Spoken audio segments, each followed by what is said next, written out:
Subtract 0.45 from 16 using long subtraction. Line up the decimal points in the same column. Add placeholder zeros so both numbers have the same number of decimal places. We work from right to left and finish one column before moving to the next. In the hundredths column, 0 is less than 5, so we need to borrow. Borrow 1 from the ones column. 6 becomes 5. Carry the borrow through 1 0. Each cross 0 becomes 9. The 0 in the hundredths column becomes 10. In the hundredths column, 10 minus 5 is 5.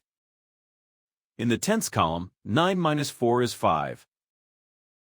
In the ones column, 5 minus 0 is 5. Bring down 1 in the tens column. Bring the decimal point straight down into the answer. The final result is 15.55.